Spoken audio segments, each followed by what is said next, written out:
Pemirsa, kita bertemu kembali di Indonesia Lawyers Club. Malam ini kita akan menyambung episode yang lalu. Episode tertembaknya Yosua di rumah Kadip Propam. Karena perkembangannya sampai hari ini sangat banyak.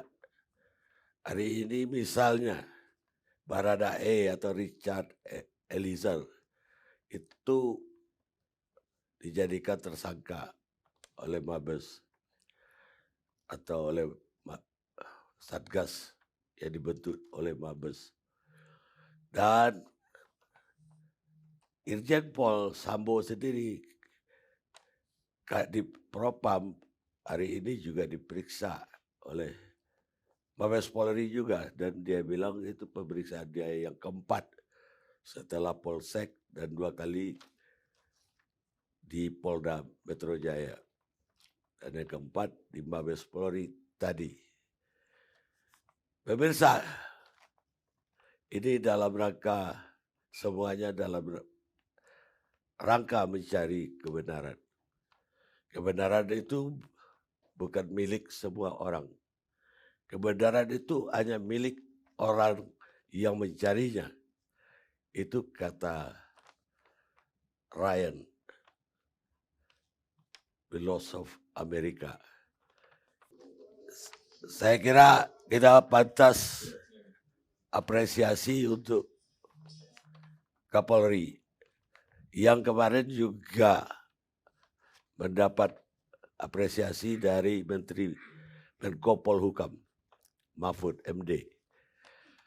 Pak Mahfud bilang semua desakan publik sampai sejauh ini dipenuhi oleh Kapolri, termasuk bentuk Satgasus, kemudian juga menonaktifkan 3 perwira tinggi Polri, kemudian juga otopsi ulang, dan sekarang juga berlanjut. Dan bahkan beliau menegaskan kalau masih ada yang lain yang terlibat, itu akan ditindak tegas. Artinya ada artinya dari persangkaan terhadap Baradae yang pakai pasal 55 dan 56 KUHP, yang berarti tidak hanya dilakukan satu orang, itu dilakukan oleh beberapa orang, karena itu bisa ada yang menganjurkan atau ada yang bersama-sama, itu middle darder. Dan sekarang saya mau ke pengacaranya keluarga Brigadir Joshua. Jadi pengacaranya Johnson Panjaitan, saya kira sahur. Gelap ya. Jadi semua yang diminta udah terpenuhi kayaknya ini oleh keluarga dan oleh pengacara Joshua juga, atau masih kurang? Belum Bang, karena ini kan proses hukum. Laporan kami kan jelas kan bahwa pembunuhan berencana, pembunuhan, kemudian penganiayaan berat pasal 351 ayat 3, junto pasal 55 dan pasal 56. Jadi tapi kita mengapresiasi dan menghormati sampai sejauh ini proses penyidikannya. Dari sekian pintu yang harus kita persiapan, yang ujungnya nanti tentu akan ke pengadilan begitu. Ini juga menjadi sangat penting. Nah, akan tetapi menurut saya selain ini harus kita kawal dan kita perjuangkan terus, ya, supaya berkas-berkas perkaranya bisa diselesaikan dengan cepat, penyidikannya juga bisa dilakukan secara cepat dan baik tanpa melanggar prinsip-prinsip. Menurut saya ada konteks yang lebih besar dari itu yang juga harus mulai kita teliti dan kita perhatikan, ya. Karena begini, kalau misalnya saya sebagai kuasa hukumnya ditanya kenapa belum puas karena ada pasal 340, pasti orang berpikir argumentasinya karena sudah banyak dikatakan di mana-mana adalah soal bagaimana keterangan dari saksi-saksi yang soal pengancaman, soal rekaman rekaman handphone dan lain sebagainya yang sudah kita dorong dan sudah kita jadikan alat bukti. Tapi sebagai pengacara dan juga sebagai orang yang mencoba mendukung dan mengawasi polisi, ini ada soal juga, yaitu ada soal di mana bagaimana dengan Satgasus, ya, Satuan Tugas Khusus ini, di mana orang-orang yang kalau kita lihat penjelasannya ini ada squad lama, squad baru dan lain sebagainya, ini kan masuk di struktur Satgasus. Nah, pertanyaannya apakah ini sebenarnya kalau nanti kita bicara motif atau latar belakang yang lebih luas, apakah ini memang hanya seperti yang dikatakan oleh sahabat saya yang satu tim itu, soal sentimen atau keirian dari antar ajudan, atau ini konteksnya bisa lebih luas soal Satgasus. Nah, ini yang menjadi soal, dan ini menurut saya harus kita perhatikan betul ya, karena ini kan kita sebentar lagi mau ulang tahun proklamasi. Kalau institusi ini tidak dibereskan dengan sungguh-sungguh, jadi bukan cuma soal perkaranya, soal senjatanya, soal pasukannya, orang-orang yang dilatih khusus bisa tembak-menembak di rumah jenderal, menurut saya ini taruhannya sangat berat, karena kita membutuhkan polisi yang legitimate, yang profesional, dan independen, serta imparsial pada waktu dia menjaga nanti proses demokrasi yang sangat penting ya tahun-tahun ke depan. Menurut saya ini jadi bukan hanya sekedar bagaimana kita menyelesaikan kasusnya, tapi juga bagaimana kita menjaga agar institusi ini dan proses penegakan hukumnya benar-benar sungguh-sungguh berwibawa dan adil. Nah, yang kedua menurut saya, karena kemarin Kadif Humas sudah menjelaskan soal komitmen. Nah, tadi juga Kapolri juga bicara soal ketegasan mengenai komitmen dia. Nah, saya ingin menagih komitmen yang sudah dia katakan. Ya, kalau ekornya tidak bisa diselesaikan, maka kepalanya dipotong. Nah, maka pertanyaan saya, sejak persoalan ini muncul dari mulai tanggal 8, kemudian baru dikonferensi perskan 3 hari kemudian, ini kan menimbulkan masalah. Kalau saya pro justisia sejak tanggal 18, sejak saya laporkan, dan saya pegang kuasa dan memproses itu. Sampai 2 hari yang lalu kita diperiksa sebagai saksi pelapor. Tapi ini bagaimana yang lain-lain? Menurut saya ini harus dipotong juga, karena kalau tidak seperti yang saya katakan tadi, taruhannya adalah kewibawaan, kredibilitas, dan legitimasi institusi yang sangat penting ini, ya, untuk menjaga penegakan hukum dan juga proses demokrasi yang independen. Jangan sampai pasca ulang tahun muncul lagi tembak-tembakan dan lain sebagainya. Ya, saya kira ini juga harus menjadi concern kita, bukan cuma mengawal agar kasus ini sungguh-sungguh diselesaikan berkasnya, kemudian proses penuntutannya juga dilakukan dan pengadilannya juga berjalan dengan fair dan terbuka, ya. Tapi juga ada proses-proses di mana institusi ini harus dijaga betul supaya sungguh-sungguh bisa independen dan profesional. Saya kira begitu, Bang. Siapa yang Anda maksud yang lain-lain tadi? Yang lain-lain yang harus dipotong juga. Nah, itu yang misalnya mulai penanganan ya, misalnya saya kutip lagi saja lah perkataan Pak Sambo itu. Dia sudah 4 kali diperiksa, Abang juga tadi bilang, diproses di Polres dan di Polda. Lah ini bagaimana? Karena ternyata kasus yang diproses ini kan yang di Mabes, dan laporan kami adalah yang ini sehingga menimbulkan masalah dan harus diotopsi 2 kali. Ini kan berarti ada yang nggak beres. Dokternya mungkin tidak beres gitu loh. Ini jangan cuma, ya saya mau bilang, Kompolnasnya juga yang mengawal. Itu bagaimana? Karena dia bukan cuma pengawal, dia mengawasi. Kalau ini semua tidak benar, menurut saya itu juga yang harus dipotong, dievaluasi, dipotong. Menurut saya itu komitmennya Kapolri loh. Jadi komitmen itu sudah sangat bagus dan kita hormati. Akan lebih bagus dan kita tunda pernyataan rasa respect kita kalau ini dikonkretkan dengan sekonkret-konkretnya, supaya ini tidak terulang lagi dan lembaga ini makin legitimate untuk menghadapi tugas yang lebih berat, mengawal demokrasi ke depan soal pemilu. Saya kira ini taruhan yang sangat berat. Jangan dibiarkan polisi ini sendirian. Ini polisi kita. Maka menurut saya kita awasi terus, karena ini tuh ada tugas berat, karena ini nggak boleh berlama-lama, Bang. Kalau berlama-lama lagi legitimasi institusi ini dipertanyakan lagi seperti gelombang pada waktu awal-awal Karopenmas aja jelasinnya begitu, masa mau diterusin yang kayak begini? Ya dievaluasi lah. Ya, kalau memang harus masuk daftar orang yang harus dipotong ya, dipotong. Menurut saya nggak bisa karena ini nggak bisa. Ini bukan polisi film India nih, ini bukan polisi kaleng-kaleng ini. Ini polisi yang sangat berprestasi, profesional. Yang kalau kita lihat omongan orang, kejadian ini biasa. Bahkan Pak Mahfud bilang Polsek aja bisa nanganin. Pertanyaannya kenapa ini berlangsung terus? Terus muncul pernyataan-pernyataan ada problem psikologi hierarkis, problem psikologi politik. Nah, menurut saya ada unsur lain. Nah, Satgasus ini bagaimana? Ini harus diaudit karena ini ada senjata, ada uang, ada manajemen, ada lain-lain gitu. Dan ini penting untuk kita buka dan kita bongkar agar perbaikannya konkret dan komitmen Kapolri juga kita konkretkan menurut saya. Termasuk juga yang potong kalau ekornya tidak bisa diperbaiki. Begitu, Bang. Untung saya udah pensiun dari Kompolnas. Kalau nggak dipotong Johnson juga. Iya, Bang.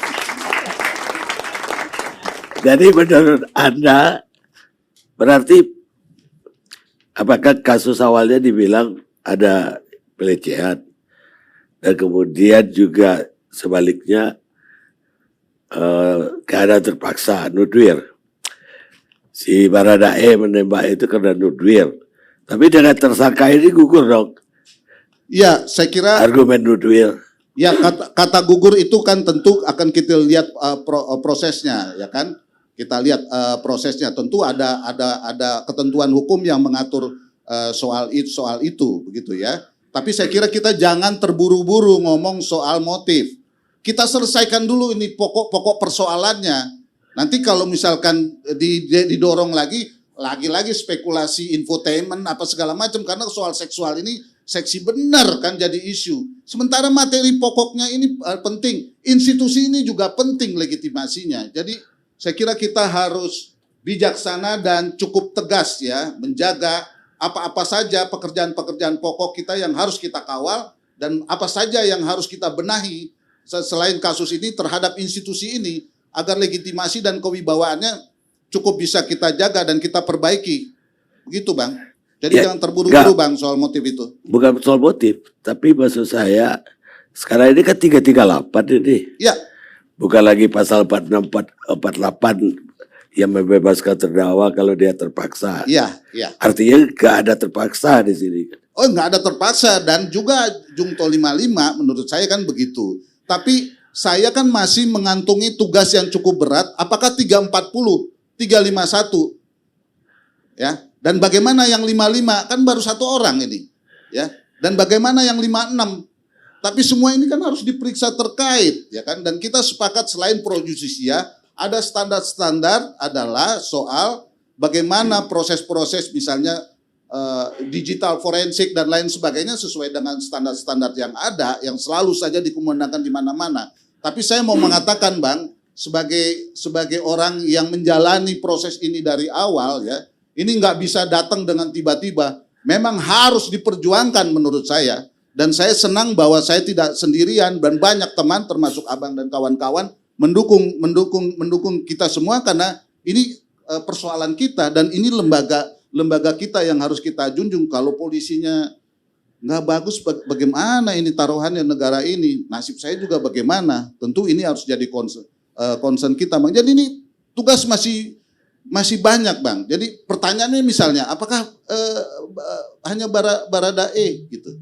Kan itu juga pertanyaan-pertanyaan yang memang harus, kalau versi kami ini sudah tidak boleh lagi hanya pertanyaan, tapi harus dijadikan berkas yang pro justisia sesuai dengan standar-standar penyidikan yang benar dan profesional dan transparan, dan kita bawa berkas yang bagus itu ya ke pengadilan. Kalau tidak, Bang, peradilan sesat. Abang, saya ingatkan, saya pernah bilang di sini ya, saya kira kasus narkoba bahwa kita sekarang ini terjebak pada tirani etikat baik. Jadi nggak bisa ini semuanya beretikat baik, mau menegakkan hukum. Nggak bisa, harus dikontrol, harus diperjuangkan. Bila perlu sesuai dengan komitmen Kapolri, dipotong kepalanya. Kalau ekornya tidak mau berubah. Kalau tidak, peradilan sesat. Taruhannya negara, bukan hanya polisi nih. Ya kalau ini tidak penembakan itu bukan dalam keadaan terpaksa. Ya. Artinya motif bahwa ini ada pelecehan seksual juga jadi dipertanyakan. Ya, tentu, tapi semuanya itu kan harus terbuka dan diproses, ya. Karena kan kita selain ingin mendapatkan kebenaran juga mendapatkan keadilan bagi semua, ya. Apalagi perspektif kita sekarang tidak lagi perspektif KUHP tahun 1917, ya kan? Keadilan kita sekarang sudah lebih luas dan lebih komprehensif, saya kira paradigmanya. Nah, itu juga jadi semangat kita untuk membangun keadilan dan kebenaran ini. Tapi ini harus diperjuangkan karena ini ada kekuatan-kekuatan yang menurut saya ini harus dibongkar dan ditaklukkan agar seluruh proses ini bisa terbuka dan kalau bahasa teman-teman polisi, tanaman-tanaman keras ini yang udah keburu menjalar di mana-mana dan sepertinya punya legitimasi kekuasaan yang sangat kuat ini kita potong gitu loh, sehingga demokrasi dan penegakan hukum kita bisa tumbuh dengan subur, tidak dimakan oleh tanaman-tanaman keras ini, Pak Karni. Baik, sekarang saya ingin jawaban dari pengacara Barada E atau Barada Richard. Ervan Meruh.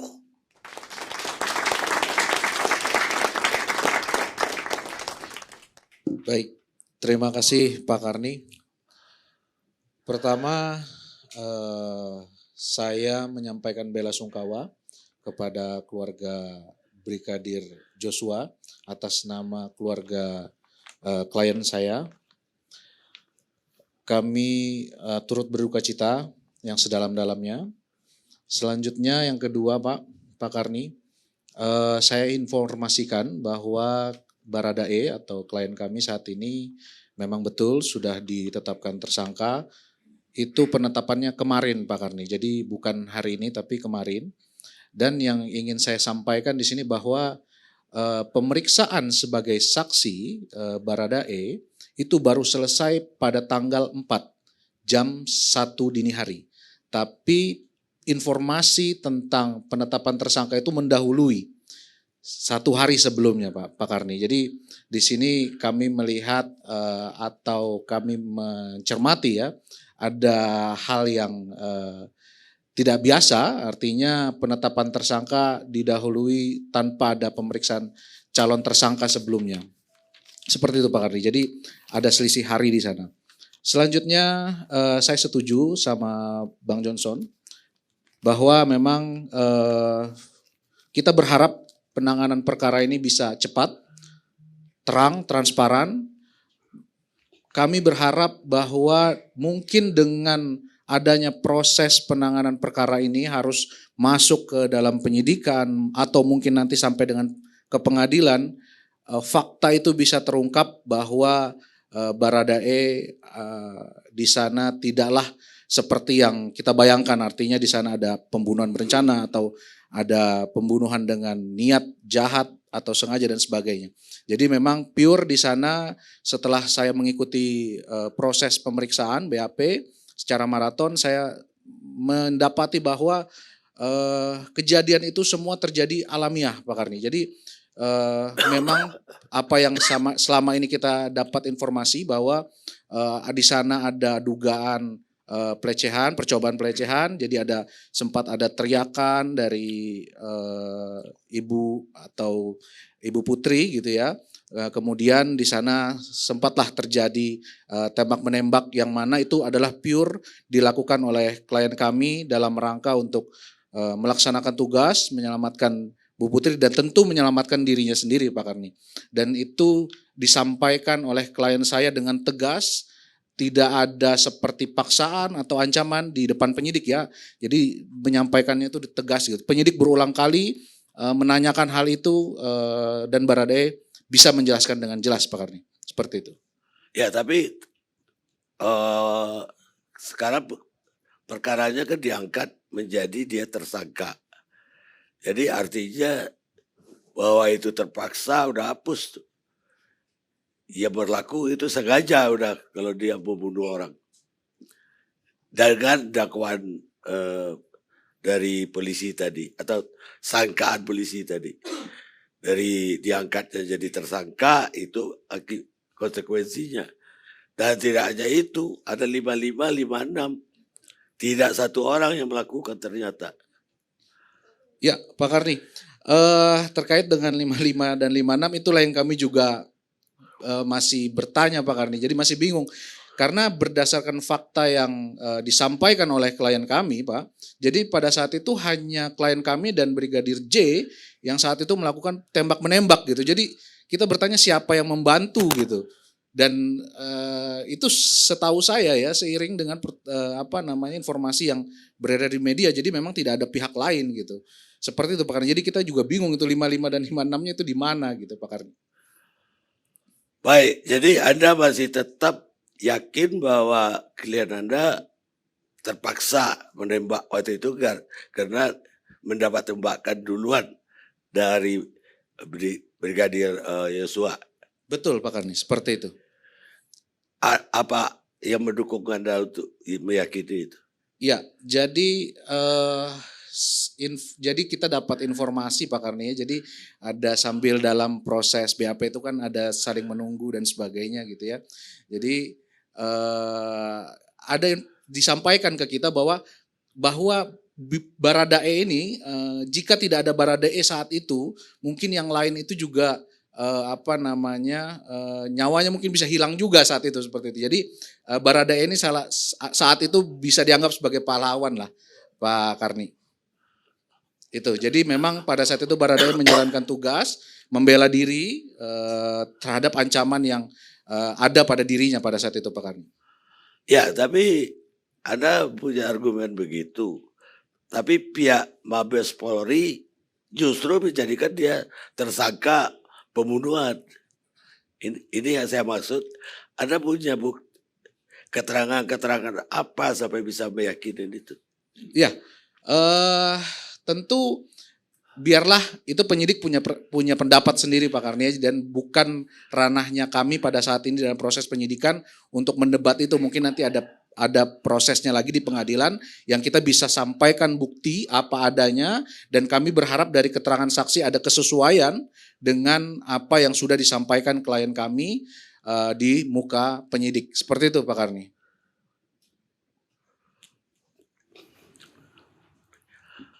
Pemirsa, ada beberapa orang-orang yang merasa yakin bahwa kebenaran bisa ditutupi hanya dengan sedikit penutup dan dekorasi yang indah. Tapi seiring berjalannya waktu, kebenaran akan terbuka sendirinya. Ismail Haniah, politisi Palestina. Kita rehat sejenak.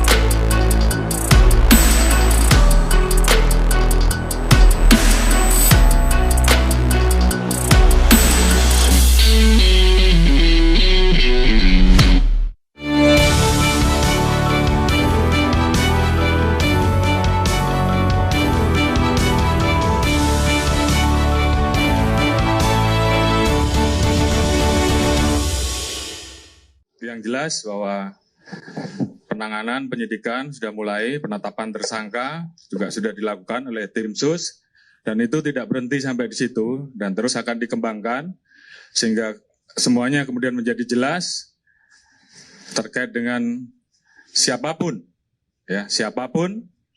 yang terlibat di dalam proses tindak pidana tersebut tentunya kita akan tidak tegas.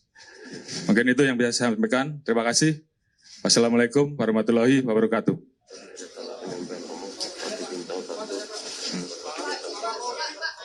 Ya, silakan.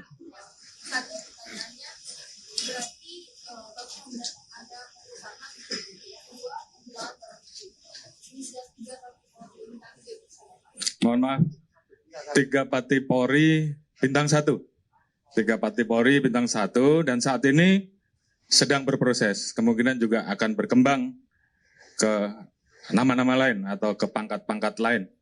Tapi yang jelas, rekan-rekan tahu ada CCTV rusak yang diambil pada saat di Satpam, dan itu juga sudah kita dalami.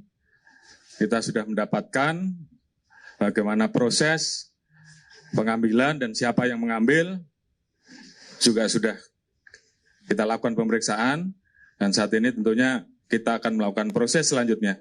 Seperti yang tadi saya sampaikan, kita akan proses nanti berdasarkan hasil keputusan apakah ini masuk dalam pelanggaran kode etik maupun pelanggaran pidana. Ada lagi?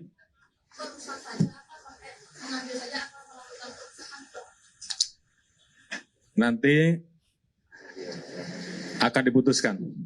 Yang jelas pemeriksaan masih berlanjut. Namun demikian, hal itu sudah kita dapatkan. Siapa yang melakukan, siapa yang mengambil, siapa yang menyimpan, dan semuanya nanti akan kita buka pada saat prosesnya tuntas. Tapi yang jelas, kita tentunya akan mengambil langkah-langkah secara cepat. Seperti tadi disampaikan, malam ini ada 4 orang yang kita tempatkan di tempat khusus selama 30 hari, dan sisanya kita akan proses sesuai dengan keputusan dari tim sus. Apakah masuk pidana atau masuk etik. Ada yang lain?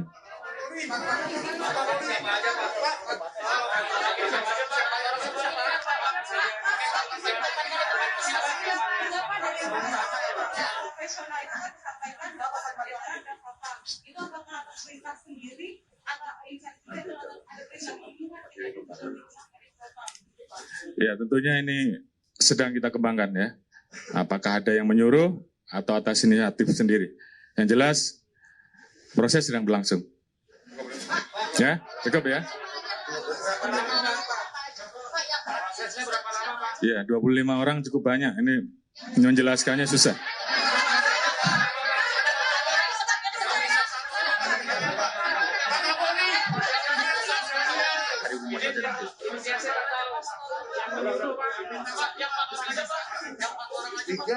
Tiga adanya proses kode ada 25 orang itu. Apakah kemudian kronologi awal dari terjadinya ada penembakan itu kemudian ditarik, Pak? Baik, Pak Kabar Eskrim dan tim sus sedang mendalami terkait dengan peristiwa yang terjadi. Tentunya semua motif sedang kita gali, ya, sehingga kemudian semuanya menjadi jelas. Jadi ini tugas dari tim sus untuk kemudian membuat terang semuanya. Kemudian ke depan kita juga masih menunggu hasil otopsi ulang. Jadi ini semuanya menjadi satu rangkaian pemeriksaan, pembuktian secara saintifik, tentunya selalu menjadi salah satu yang tentunya akan kita pertanggungjawabkan ke publik. Kemarin sudah disampaikan bahwa kita telah melaksanakan pelaksanaan pemeriksaan balistik forensik, kemudian metalurgi forensik, dan juga DNA, dan hal-hal lain yang memang harus kita lakukan. Mungkin itu, terima kasih untuk sisanya atau penjelasan-penjelasan dan pertanyaan dari rekan-rekan bisa dijawab oleh Pak Kadif Humas. Demikian, terima kasih. Wassalamualaikum warahmatullahi wabarakatuh.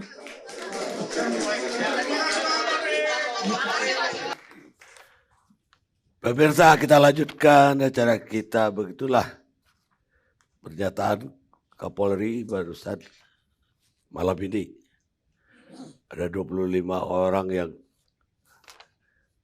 beliau periksa dan kemudian juga dimutasikan, dan bahkan Kadif Propam pun sudah diberhentikan dari Kadif Propam dan dijadikan ditempatkan di Yanma.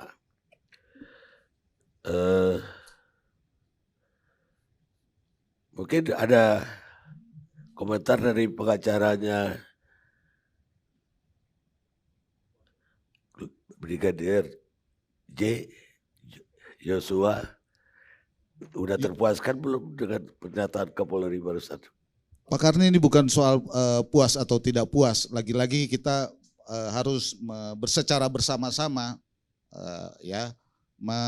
menanggung beban ini secara bersama-sama agar seluruh prosesnya pro justisia begitu terbuka, fairness gitu, agar berkasnya juga bisa segera kita selesaikan dan kita bawa ke pengadilan. Pengadilannya juga begitu terbuka sehingga kita bisa sungguh-sungguh selain menemukan kebenaran material, keadilan dan kemanfaatan, tentu juga kita ingin agar keadilan publik juga juga bisa terpenuhi sehingga legitimasi dari institusi dan penegakan hukum kita juga bisa lebih konkret. Saya senang sekali kalau langkah-langkah awal yang tadi sudah dikatakan 25 sudah sedang diproses, tapi lagi-lagi saya menuntut komitmen Kapolri untuk sungguh-sungguh kalau ekornya sudah tidak bisa kepalanya gitu. Itu saya sudah meminta itu karena ini pertaruhan yang sangat berat.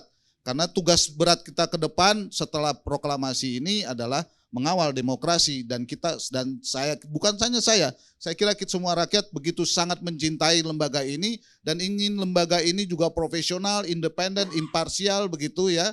Karena nanti godaan-godaan politiknya lebih banyak dan jangan sampai ada juga institusi di dalam institusi yang bikin masalah sehingga akibatnya segala upaya yang telah berusaha secara keras kita lakukan agar lembaga ini kuat, profesional, legitimate gitu secara hukum, apalagi yang menyangkut soal senjata dan kekerasan ini itu benar-benar bisa diatasi Pak Karni. Tapi sekali lagi memang kita butuh waktu dan kesabaran dan energi yang luar biasa untuk mengawal seluruh pasal-pasal dan tuduhan-tuduhan ini sungguh-sungguh bisa dibuktikan dan diselesaikan perkaranya, Pak Karni. Itu komentar dari saya. Baik. Ya, tapi bagaimanapun juga terlihat bahwa Kapolri tegas sekali kan untuk kasus ini. Ya, kalau lebih tegas lagi potong kepala sesuai perkataannya kan konkret gitu loh. Jadi nggak diulang-ulang komitmennya begitu. Ya, kepala ini yang ada maksud siapa? Ya tentu sesuai dengan seluruh proses evaluasi dan apa yang sekarang sedang dijalani secara tuntas. Kalau bahasa sekarang kan jangan tebang pilih, ya kan? Nah, jadi kalau ekornya sudah tidak benar, maka kepalanya harus dipotong. Mungkin dari Ervan, pengacara Baradae, ternyata 25 orang ini diproses. Dan malam ini akan ada mutasi besar-besaran, TR-nya mau keluar. Baik Pak Karni, jadi selama pemeriksaan Baradae itu kami tidak dipertanyakan atau tidak ada fakta yang disampaikan oleh Baradae tentang adanya dugaan seperti yang disampaikan ya, yang kita tahu bahwa ini seperti ada direncanakan, ada di setting. Jadi betul-betul benar bahwa setelah kejadian Baradae itu langsung diperiksa dan dibawa ke Provos, langsung dibawa ke Pamina dan sebagainya, disesuai dengan tindakan prosedur yang ada gitu. Jadi setelah itu dia sudah tidak tahu lagi proses yang ada, prosedur yang ada. Jadi ya hanya seperti itu Pak Karni apa adanya. Baik, Anda bilang tadi kami. Ada berapa anggota dari pengacara Baradae? Ya, kurang lebih ada 15 tim penasihat hukum Pak Karni. Luar biasa juga Baradae. Ya, nah ini yang perlu kami informasikan Pak Karni. Jadi ketua tim dari penasihat hukum dari Baradae ini adalah Bapak Andreas Nahot Silitonga yang kebetulan belum bisa hadir hari ini. Jadi memang dan saya sendiri Hervan ini saya ketua Pusat Bantuan Hukum Pradi Jakarta Pusat Pak. Jadi memang sifatnya adalah pro bono atau memang kita fokus untuk masyarakat yang tidak mampu yang membutuhkan akses keadilan. Jadi kami terbiasa terhadap hal-hal yang untuk membantu dan sebagainya dalam hal sisi pro bono itu memang sudah kewajiban kita sebagai advokat Pak Karni. Seperti itu. Maksud Anda 15-15-nya pro bono? Ya, ya Pak Karni. Enggak, karena pengacaranya Jenderal Freddy Sambo aja yang saya tahu cuma satu aja, si Patra MC. Kalah sama Baradae.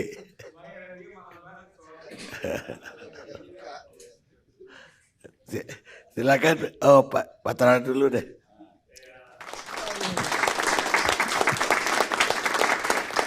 Terima kasih Bang Karni. Assalamualaikum warahmatullahi wabarakatuh. Selamat malam.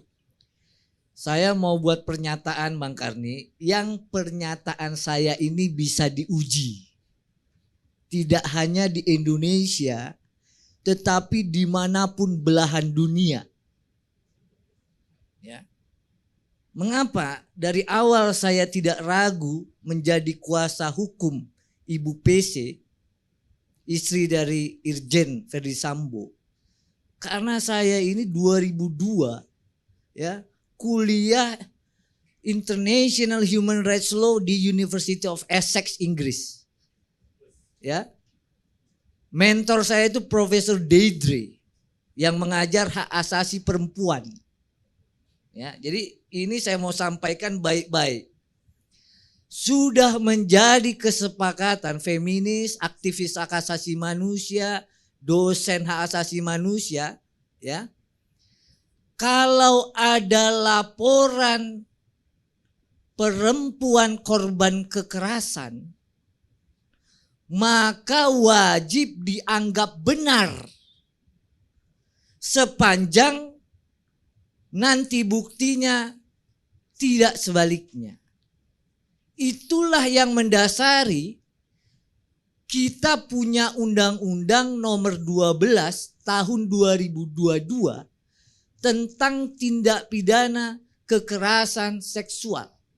Ya, saya ulangi, sudah menjadi kesepakatan ya human rights activist, kalau ada laporan perempuan korban kekerasan, maka wajib dianggap benar sampai terbukti sebelumnya. Bahkan Undang-Undang 12 tahun 2022 ya menyatakan bahwa ini ada pasalnya, bukan saya ngomong. Pasal 71 ya. Bahkan menjadi hak keluarga korban ya tidak dapat dituntut pidana dan tidak dapat digugat secara perdata atas laporan tindak pidana kekerasan seksual. Ya. Jadi kalau yang nggak percaya, kalau nggak punya pandangan sama saya seperti itu, sudah pasti nggak belajar. Sudah pasti latar belakangnya bukan ya aktivis hak asasi manusia. Sudah pasti tidak punya pendalaman dan empati terhadap perempuan. Begitu. Mengapa ada kaitannya dengan proses pidana? Karena sekali perempuan korban ini melapor Bang Karni, dia sudah punya resiko dihakimi 3 kali. Dihakimi keluarga yang gak percaya, dihakimi masyarakat yang gak percaya, dan dia nanti menjadi saksi korban di muka persidangan, dilihat, diliput bahkan dalam tindak pidana yang lebih luas. Jadi pernyataan saya ini Bang Karni, itu sudah kesepakatan umum. Sampai ada terbukti sebaliknya, maka dia tetap dianggap benar. Oleh karenanya kami apresiasi. Kenapa? Laporan kami ini ya sudah dari penyelidikan statusnya sudah menjadi penyidikan ya berdasarkan SP Sidik /1351/7/2022. Apa maksudnya? Setiap laporan korban itu ya tentu harus diselidiki. Kita nggak bicara menghakimi atau membuktikan nanti di persidangan, karena kalaupun ditetapkan menjadi tersangka, tersangkanya ini sudah meninggal dunia. Tapi yang kita mau bilang adalah dalam penyelidikan itu mau diketahui adakah alat bukti yang cukup yang dapat digunakan untuk ya naik ke penyidikan. Nah, kalau sudah dalam tahap penyidikan, maka sudah ada alat bukti yang permulaan yang cukup begitu. Tapi yang saya mau bilang adalah sekali lagi, kalau tidak sependapat pernyataan sama saya, sudah pasti, bukan sudah pasti nanti saya jadi sombong ya kan. Tapi bisa diduga ya, pernyataan-pernyataan yang tidak sependapat itu tidak mendalami hak asasi manusia dan tidak pernah membaca Undang-Undang 12 tahun 2022. Jadi itu yang bisa saya sampaikan. Kalau nanti ternyata terbukti sebaliknya, ada bukti bahwa tidak ada ternyata dugaan itu, ya, itu baru kita bisa bilang bahwa laporan ini tidak benar. Itulah kenapa dari awal Bang Karni, saya tidak merasa ragu, saya tidak sanksi menjadi kuasa hukum Ibu PC. Begitu Bang Karni. Ya, tapi dari perkembangan hari ini, saya juga yakin sekali kemarin ketika argumen Anda seperti itu. Tapi perkembangan hari ini ternyata Baradae itu bukan pembunuhan yang membela diri, tapi pembunuhan yang bisa masuk 338 KUHP. Artinya dia sengaja membunuh Barada Yosua. Lah kalau dia sengaja membunuh Yosua, itu hilang tadi bahwa ada teriakan, pelecehan sebelumnya. Argumen itu yang hilang. Bisa hilang, yang hilang itu maksudnya apa Bang Karni? Ya, latar belakang itu tadi jadi sirna. Oh, kalau itu saya bisa jawab. Ya, sederhana jawaban saya. Dalam pidana itu ada dua teori, namanya relevansi dan sine qua non. Apa? Itu nanti motifnya dan apa yang menjadi latar belakang sebelum peristiwa, rangkaian peristiwa, itu sudah pasti akan ya dimuat dalam surat dakwaan jaksa. Nah, saya belum baca surat dakwaan jaksa. Bagaimana, karena ini ya prosesnya masih berjalan. Gitu loh. Karena rangkaian peristiwa itu akan pasti diuraikan dalam dakwaan. Tinggal tergantung nanti yang 15 pro bono ini membuktikan ya bahwa memang rangkaian peristiwa itu benar sesuai dengan ya perkataan saksi atau tidak, alat bukti didukung atau tidak. Jadi kalau hilang atau ini tidak bisa. Nah, ini pembuktian loh. Kita kan diajari yang namanya ya proses pembuktian, dan kita punya dalam KUHP itu pembuktiannya negatif. Bang Karni yang ajarin saya 2 alat bukti bersesuai plus keyakinan hakim. Jadi ada nanti faktor ya, faktor keyakinan hakim, bukan keyakinan Patra, bukan keyakinan Bang Karni, bukan. Nanti hakim yang bersidang. Baik. Begitu Bang Karni. Baik.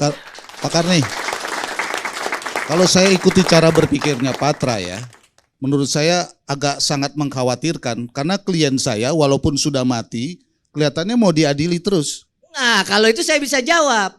Ya kan? Mau diadili KUHP terus ini, karena ujungnya ya, ini semua kan dibawa ke pengadilan. Bukan. Sementara Kalau ketentuan itu keliru. hukumnya kan sudah jelas. Kalau ini itu tidak keliru. bisa dituntut. Aturan main Sebentar ini bukan dulu. berdasarkan maunya, Tadi saya bicara. Aturan ini bukan kalau sekolahnya berdasarkan, internasional harus ada sopan aturan santun dan ini adat bukan berdasarkan maunya istiadat. Johnson. 41 tahun Kayak KUHP. begini. Wah, Ya, bagaimana? 41 tahun KUHP ada aturan main. Bagaimana orang Saya bisa nggak diadili ngomong itu kalaupun akan ada begitu? diadili, nggak ngomong. Wah. Ya. Ya, Bahwa setelah Pak Karni. ditetapkan menjadi Ya, tersangka, enggak, Johnson ada ya, benarnya. penuntutan. Anda dengar dulu dong apa. Oh, kalau gitu boleh. Argumennya apa? Kalau itu? Bung Ya, Bang pendidikan Karni yang Inggris ngomong, saya begini nih, nurut. pendidikan Inggris nih. Ya. Gua pendidikannya Kalau Bang Karni yang ngomong, saya nurut. Nah, itu aja. Silakan. iya. Kalau kayak begitu caranya, walaupun kita tahu ini tidak bisa dibawa, kan ini ujung dari semua ini kan dibawa ke pengadilan. Nah, sementara orangnya dan hukumnya mengatakan sudah tidak bisa dituntut lagi. Dia masih mau terus mau diadili. Klien saya sudah jadi korban, mau diadili lagi. Emang kalau orang udah mati dengan alasan hak asasi apa segala macam lah, itu tadi seperti kuliah dia di Essex itu. Ya kan? Begitu kira-kira Pak Karni. Tapi udah stop Iya, kan? ya, udah stop. Ya. Jadi begini Bang Karni ya. Tidak ada pernyataan saya mau mengadili orang yang sudah meninggal dunia. Cari, nggak ada. Tapi saya ingatkan bahwa aturan main ini sudah 41 tahun. Dan ini digunakan juga oleh penyidik. Jangan juga dinilai penyidik ini nggak tahu aturan main gitu loh. Baru jadi penyidik kemarin atau seminggu yang lalu. Jangan. Dan masyarakat juga jangan disesatkan. Aturan mainnya tegas. Ketika proses penyelidikan, maka yang mau dilihat apakah benar ada peristiwa. Ketika naik statusnya, apa benar itu peristiwanya dilakukan oleh si A si B. Makanya ada penetapan tersangka. Ketika sudah penetapan tersangka dan ternyata yang disangka sudah meninggal dunia, masuk ke pasal 77 KUHP. Hapus penuntutannya. Dan bukan hanya alasannya karena meninggal dunia. Ada daluarsa, ya. Lantu kalau dibilang sudah meninggal dunia, yang tadinya penyidik itu misalnya melakukan penyidikan dan ternyata daluarsa, nggak boleh disidik. Bukan saya yang ngomong. Bahkan sudah ada penetapan tersangka, ternyata di stop. Oh, ternyata daluarsa. Di stop juga. Jadi penuntutannya henti. Tidak masuk ke persidangan. Kenapa? Karena daluarsa. Kenapa enggak di persidangan? Karena tersangkanya meninggal dunia. Ini sudah 41 tahun bukan patra. Aturannya begitu. Iya. Saur kali. Saya kasih kesempatan. Dan Essex itu Pak Karni, itu adanya mafia Essex. Kenapa dibilang mafia Essex?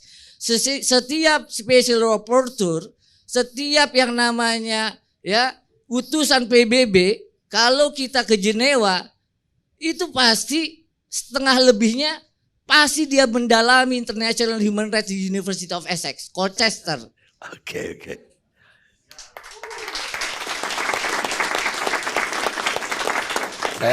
Saya Johnson tempatan Leiden dulu, tapi ya. Saur. Terima kasih Bang Karni. Saya kira Patra harus dihargai sebagai seorang advokat. Nature advokat itu harus membela kliennya dan dia dilindungi undang-undang. Itu saya kira sikap saya. Jadi saya nggak ada komentar soal pendapatnya sahabat saya Patra. Komentar saya Bang Karni, saya beri judul habis gelap terbitlah terang. Udah terbit. Ya terbitlah kan karena matahari itu kan sebelum terbenam kan dimulai dari ufuk timur Bang. Ya. 24 jam analoginya begitu. Saya kira waktu kami buat LP ke polisi, itu saudara Ferdi Sambo sama klien beliau soal dugaan pelanggaran etik. Saya kira kami termasuk Johnson juga memulai, kami tidak pernah memakai namanya tembak-menembak. Tetapi dalam laporan kami katakan adalah pembunuhan. Dan kami juga minta sesungguhnya narasi-narasi tembak-menembak ini mestinya tidak kita lanjutkan. Tapi saya kira diskusi kita malam ini saya kira sudah terbukti kalau saya berikan satu judul kepada polisi bahwa pengumuman tersangka saudara Brada E mengembalikan marwah daripada kepolisian. Kenapa Bang Karni? Karena wajah polisi yang tampil waktu mengumumkan nggak tanggung-tanggung loh. Bukan Kapolsek Bang Karni tadi bilang Kapolsek, Kapolres, kepala Kapolres dengan tegas mengatakan saudara Brada E ini tidak bisa dituntut karena membela diri. Tetapi tim sus yang langsung dibuat oleh Kapolri, saya kira menjawab semua. Jadi bukan saja rasa keadilan korban yang meninggal ini, tetapi saya selalu bilang 500 kurang lebih kemudian marwah polisi kita, kemudian kembali harkatnya. Dan saya selalu bukan soal dramatisasi. Ini negara polisi ini polisi negara kita.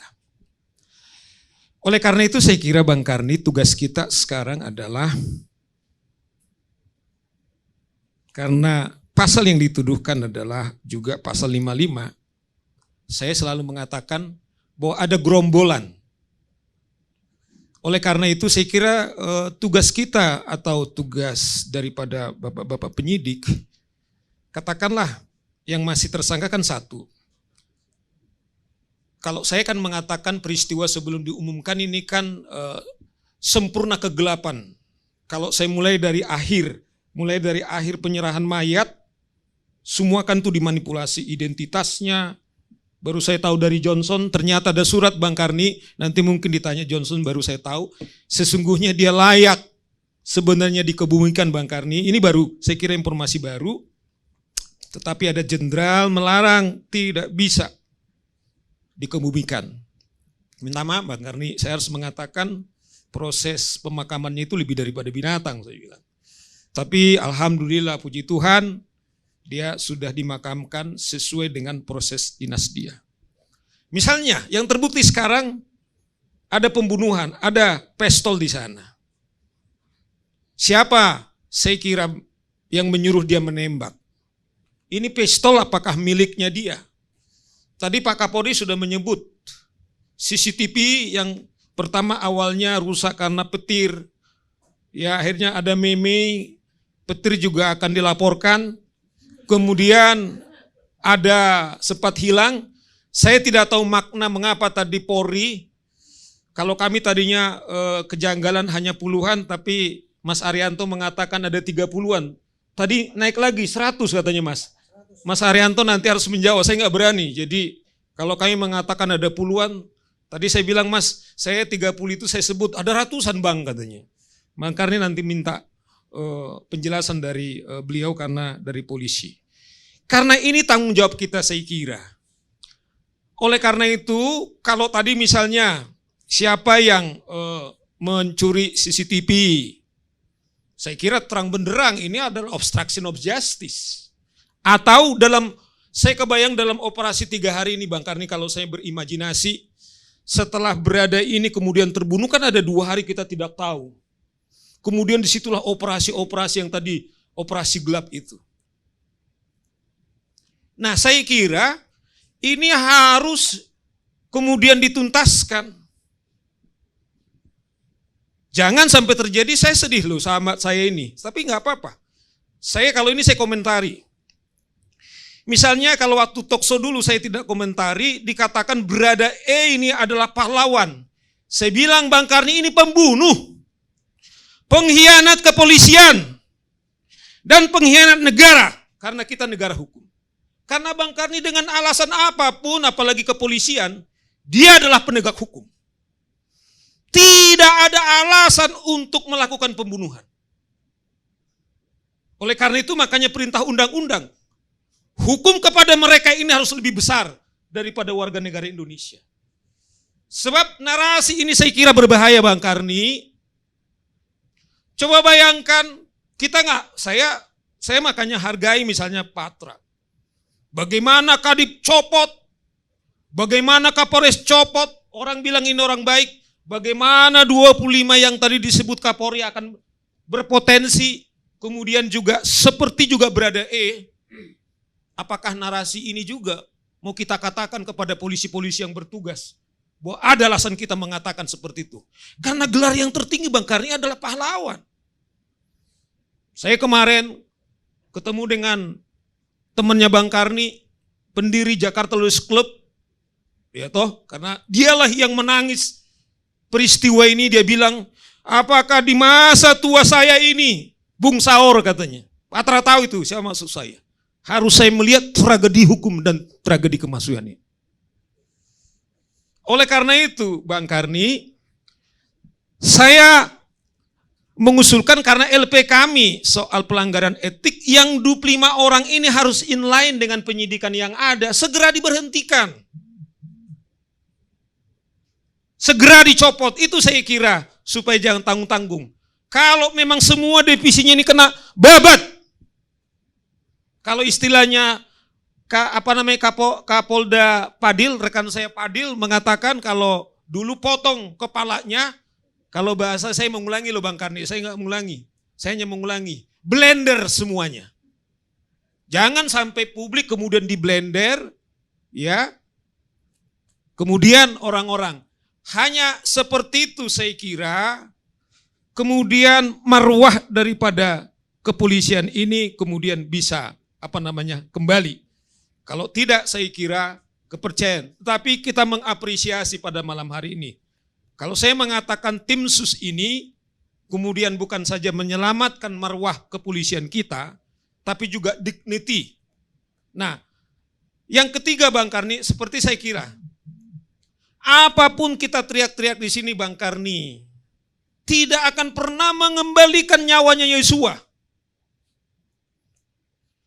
Tetapi pembicaraan kita saya kira di sini adalah pro justisia, adalah bagaimana rasa keadilan daripada keluarga, kemudian kita semua yang ada di sini, dan juga rasa keadilan daripada warga kita, itu yang menjadi kepentingan kita. Nah oleh karena itu saya setuju, Kapolri sekarang tampil dia sebagai pemimpin. Tolong juga semua tim sus itu kemudian harus kita bantu, yaitu prinsip daripada Kapolri harus mengusut tuntas. Terima kasih Bang Karni. Baik. Suaranya mengalahkan itu Johnson Panjaitan.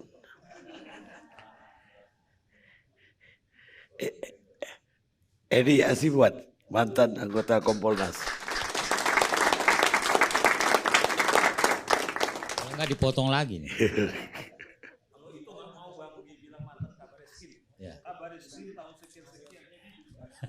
Oh, pakai tahun deh ya? Iya. Kalau saya pensiunan saya bilang. Sama dengan Bang Karni. Apa yang saya sampaikan Bang? Iya, pendapat Anda sebagai seorang yang pernah menjadi Kompolnas terhadap perkembangan kasus ini apa? Ya, terima kasih Bang Karni. Jadi memang kalau kita lihat kasus ini banyak mendapatkan sorotan masyarakat.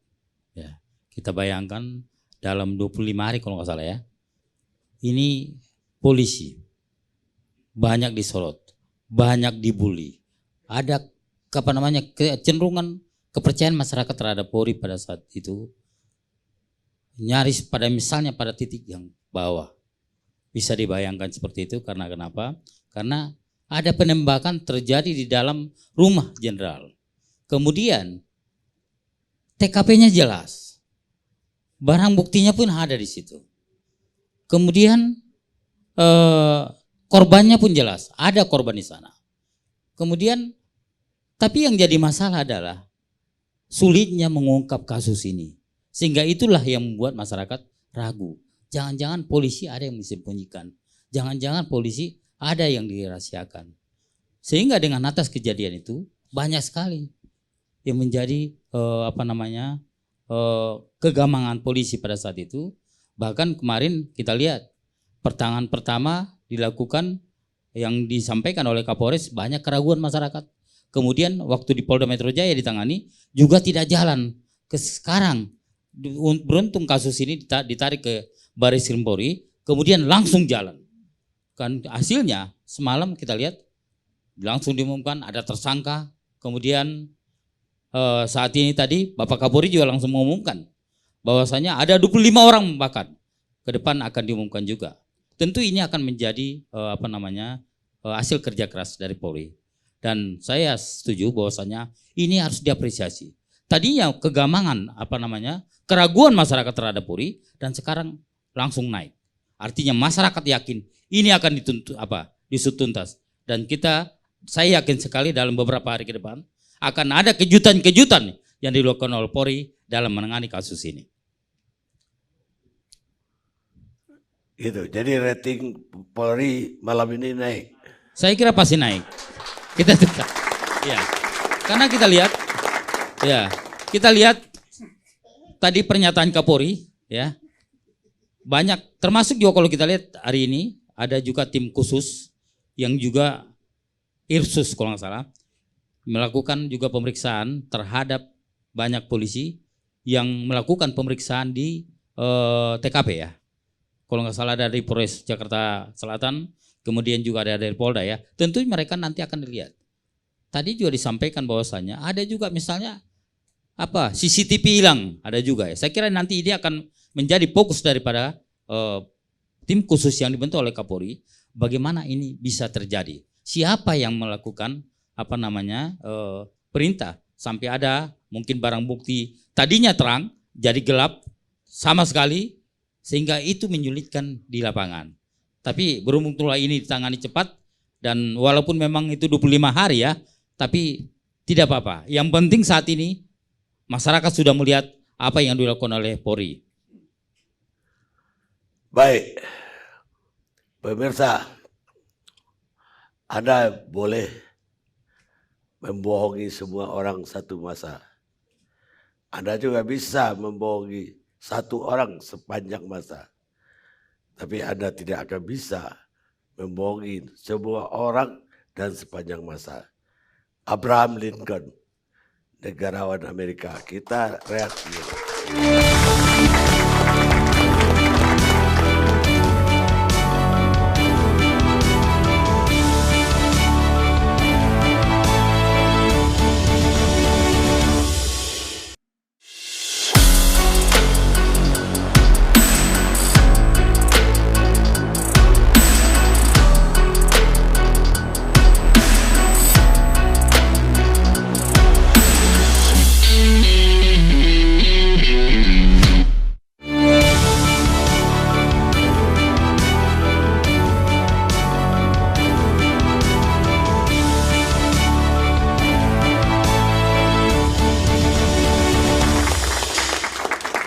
Pemirsa,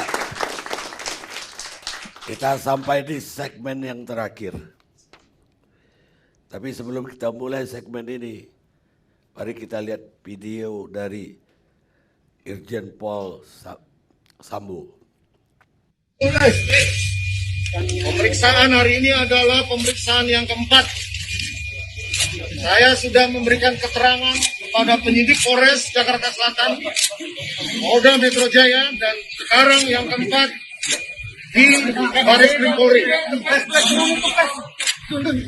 Selanjutnya, saya juga ingin menyampaikan permohonan maaf kepada institusi terkait peristiwa yang terjadi di rumah dinas saya di Duren 3. Kemudian yang kedua, saya selaku ciptaan Tuhan menyampaikan permohonan maaf kepada institusi Polri. Demikian juga saya menyampaikan bela sungkawa atas meninggalnya Brigadir Joshua. Semoga keluarga diberikan kekuatan. Namun semua itu terlepas dari apa yang telah dilakukan saudara Joshua kepada istri dan keluarga saya. Selanjutnya, saya harapkan kepada seluruh pihak-pihak dan masyarakat untuk bersabar, tidak memberikan asumsi persepsi yang menyebabkan simpang siurnya peristiwa di rumah dinas saya. Saya mohon doa agar istri saya segera pulih dari trauma dan anak-anak saya juga bisa melewati kondisi ini. Sekian dan terima kasih. Baik pemirsa, malam ini juga udah keluar TR untuk 25 perwira polisi yang dimutasikan atau ada yang dicopot juga, dan kita teruskan acara kita. Pak Karni, ya. Saya izin berbicara Pak Karni. Sebelum masuk ke pembicara selanjutnya, saya mau tanggapi apa yang disampaikan Pak Saur tadi. Itu yang menyampaikan bahwa klien saya itu adalah bukan pahlawan dan malah pembunuh. Itu sangat menyayat hati saya pribadi dan tentu pasti juga menyayat hati keluarga dari klien kami Pak Karni. Kenapa saya sampaikan? Saya perlu juga mengingatkan, inilah tujuan saya hadir di dalam forum ini Pak Karni, untuk memberikan informasi dan keterangan dari keluarga dan baik itu dari Baradae sendiri dan keluarganya.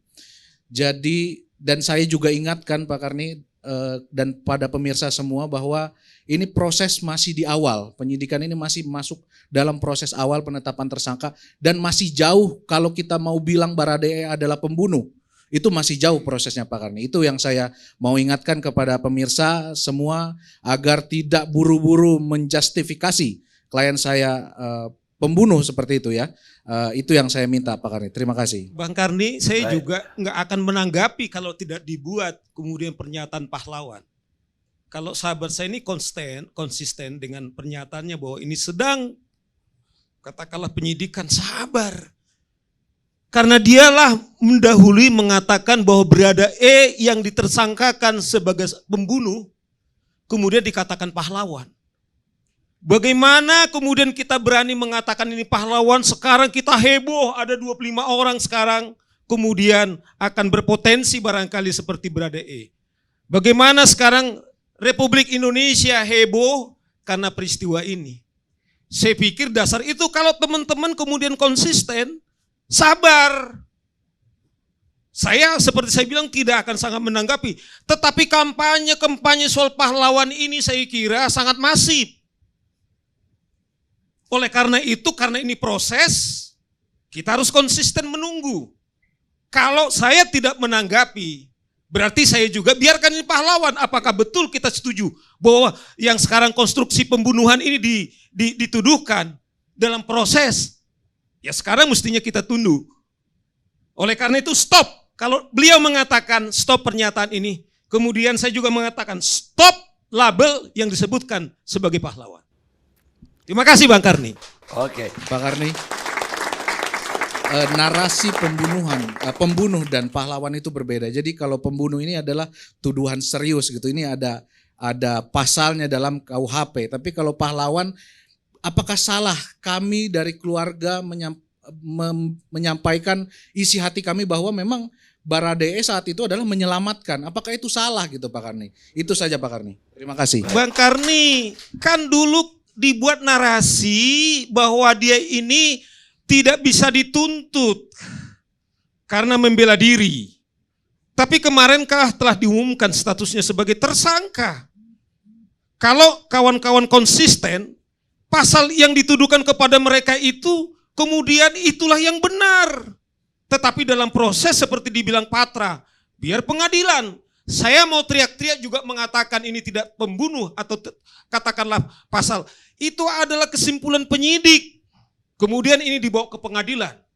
Kawan-kawan juga stop. Kalau tidak saya jangan dilarang juga untuk berkata soal pasal dituduhkan kepada beliau.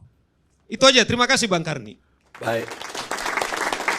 Sekarang kita dengar dari pakar psikologi forensik Reza Indragiri. Bismillahirrahmanirrahim. Terima kasih Bang Karni. Bulan Juli lalu ketika Pak Kapolri mengatakan berharap adanya dukungan dari masyarakat terkait pengungkapan kasus ini, dengan jujur hati kecil saya mengatakan itu kalimat klise. Kalimat normatif, kalimat yang tidak substantif, sekedar diucapkan oleh seorang petinggi untuk menenangkan suasana, meyakinkan masyarakat bahwa Polri bekerja secara profesional. Itu suasana batin saya ketika menyimak perkataan itu.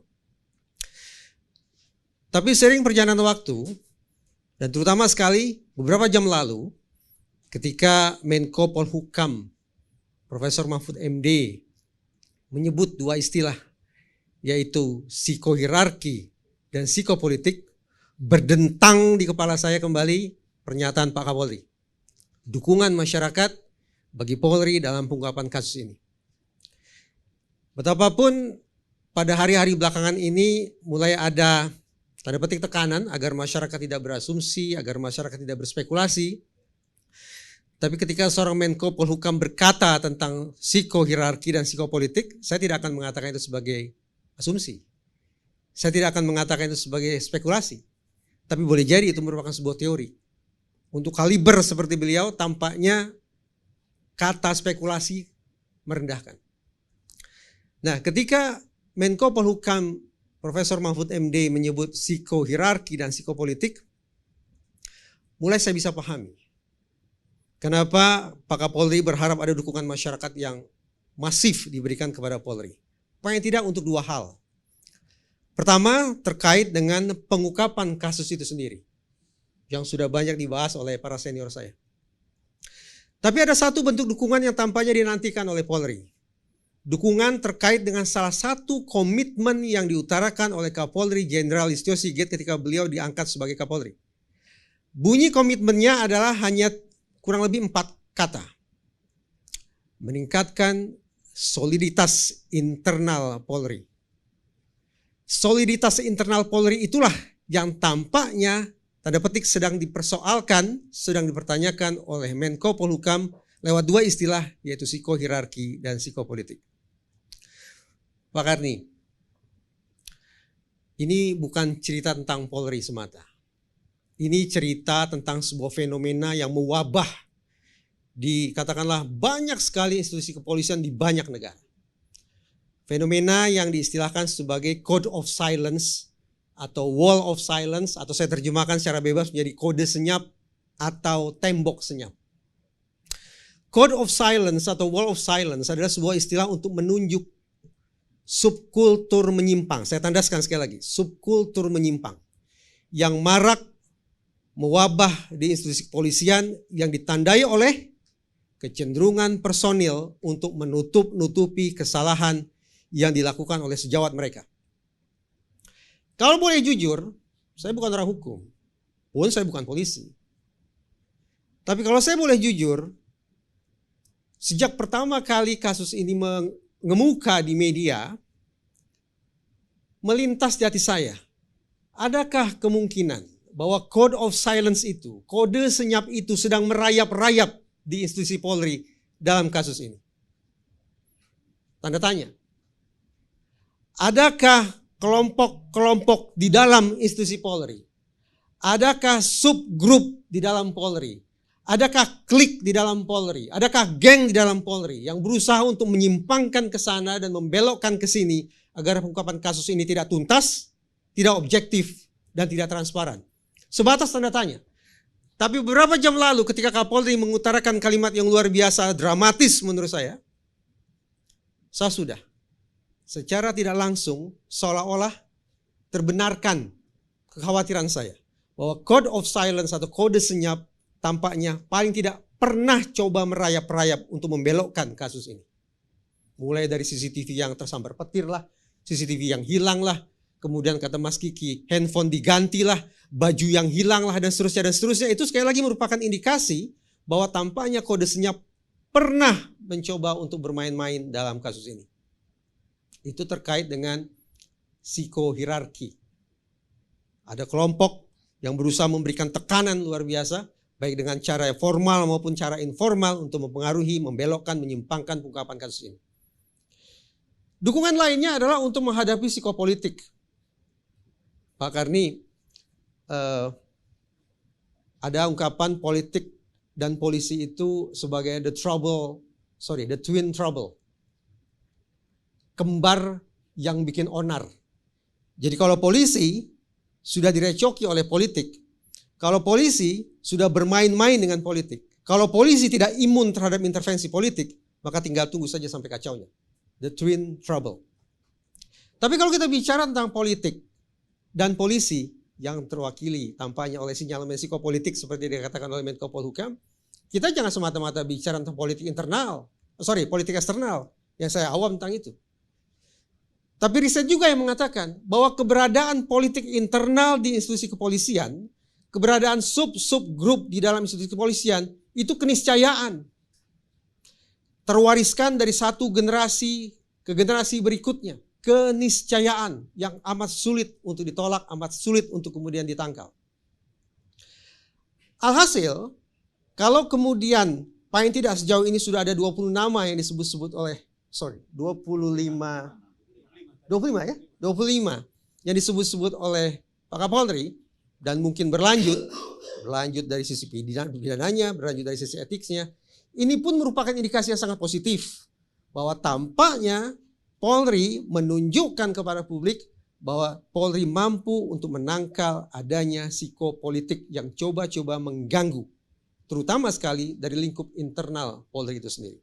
Atas dasar itu, kalau sesaat lalu saya menganggap sinis pernyataan Kapolri yang meminta dukungan masyarakat, per detik ini ingin saya katakan sepenuhnya saya mendukung kerja Polri mengungkap kasus ini secara objektif, tuntas, dan transparan dengan cara menangkal berbagai macam bentuk tekanan lewat psikohierarki dan psikopolitik. Baik, terima kasih Pak Reza. Sekarang giliran Profesor Hermawan Sulistyo,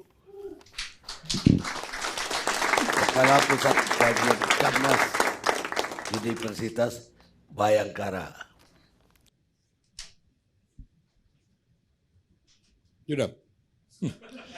Ya, ada lagi ya? Bang Karni, saya sekolah di tempat yang namanya nggak enak. Kenapa? Kalau Patra tadi sekolahnya Essex, untung bukan pakai angka 2 gitu. Sekolah saya Arizona State University, singkatannya ASU. Kotanya namanya Tempe, ditulisnya Tempe. Jadi sekolahnya di mana? Sekolah di ASU, saya di Tempe. Nggak enak banget.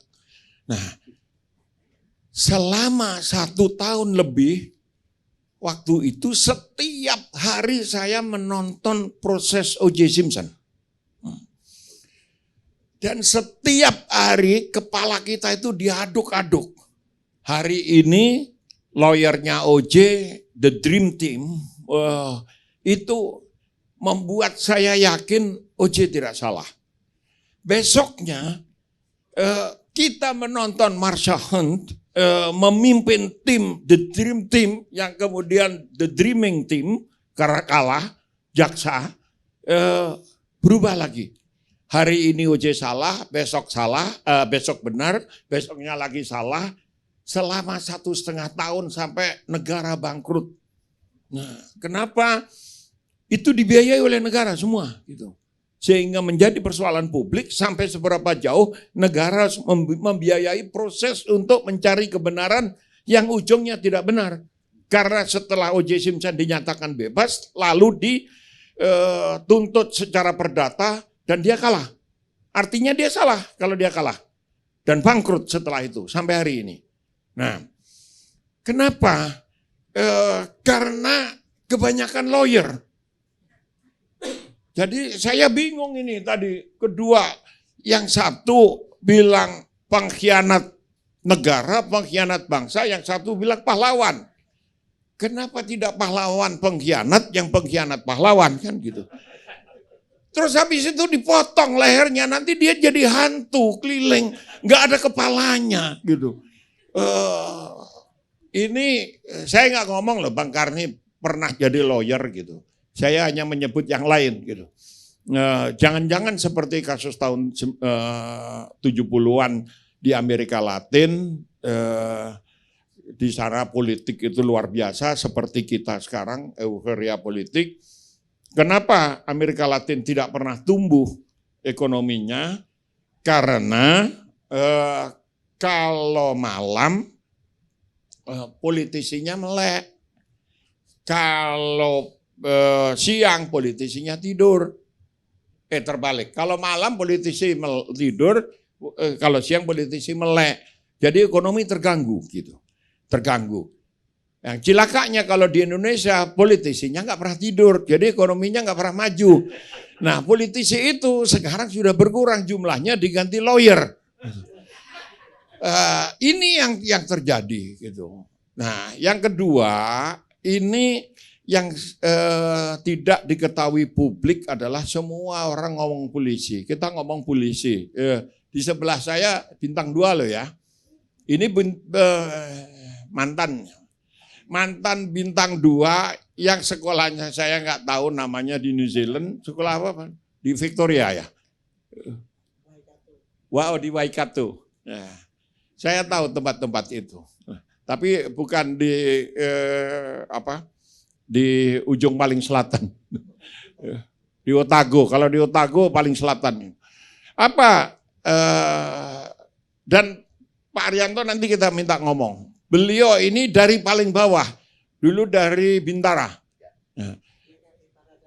Oh dari Baradae, dari yang paling bawah, sekolah naik lagi, sekolah naik lagi, sekolah naik lagi, sampai selesai sekolah umum dan sekolah kedinasan, pensiun bintang 2. Jadi punya pengalaman soal itu.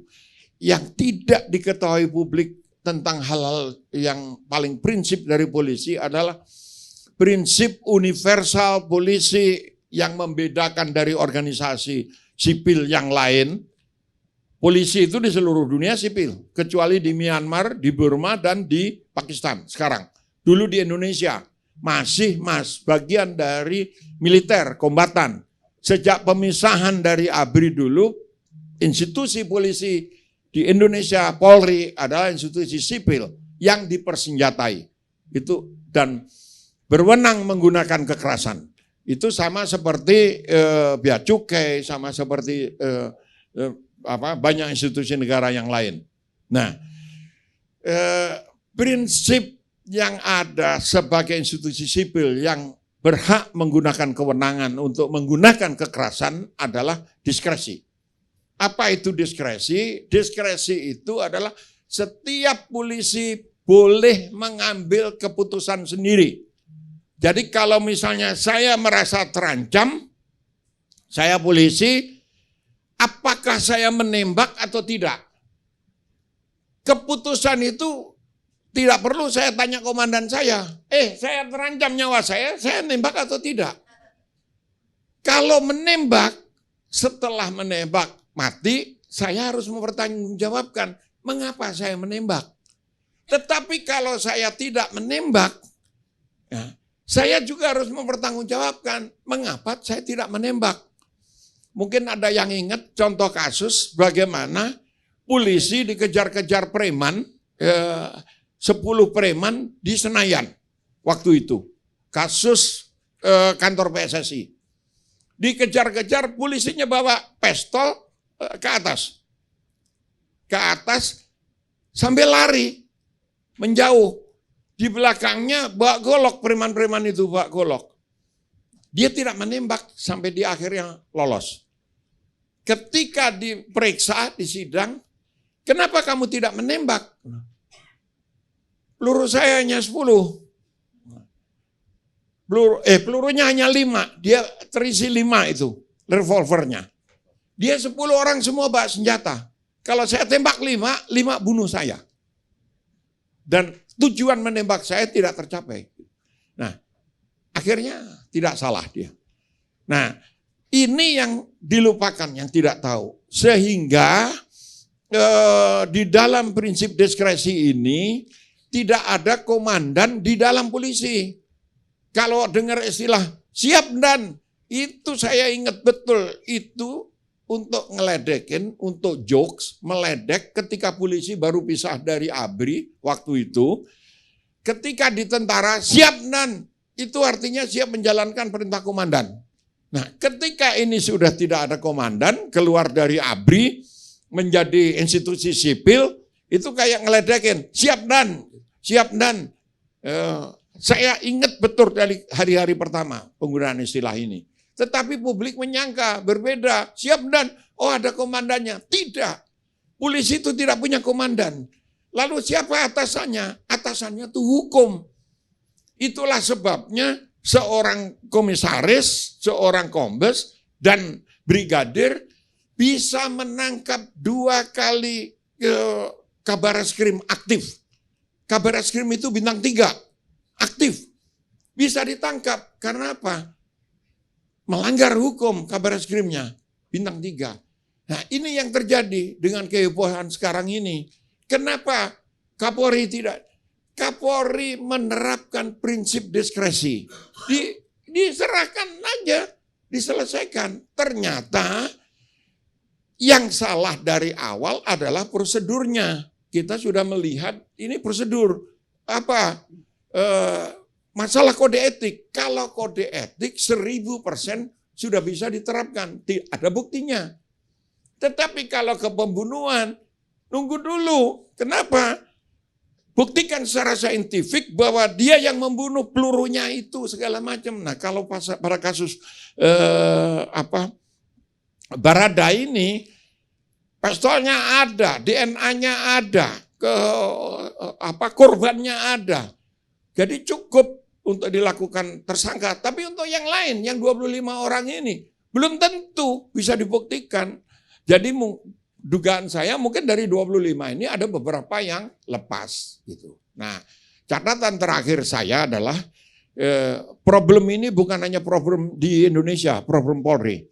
Ini problem prinsip diskresi ini menjadi problem universal karena ada dua kasus yang menonjol belakangan ini. Satu di Jepang, terbunuhnya Perdana Menteri Abe, mantan Perdana Menteri Abe. Bagaimana itu sudah nembak, pengawalnya yang bawa senjata itu tidak nembak, ditubruk itu sehingga Abe meninggal. Itu kasus pertama. Kasus kedua sebulan yang lalu di Uvalde. Bagaimana ada orang masuk ke sekolah ditembaki sampai mati 19 orang. Itu stalemate selama 1 jam. Nah, nembak-nembak ada 400 polisi bersenjata mengepung, tidak ada yang bergerak. Karena apa? Tidak ada yang mau ngambil komando, serbu gitu. Akhirnya mati 19 orang. Esensinya sama. Esensinya adalah penerapan dari prinsip diskresi ini. Kalau kemudian ada perwira yang ngomongnya salah, lalu dibetulkan, itu belum tentu itu kesengajaan dari awal.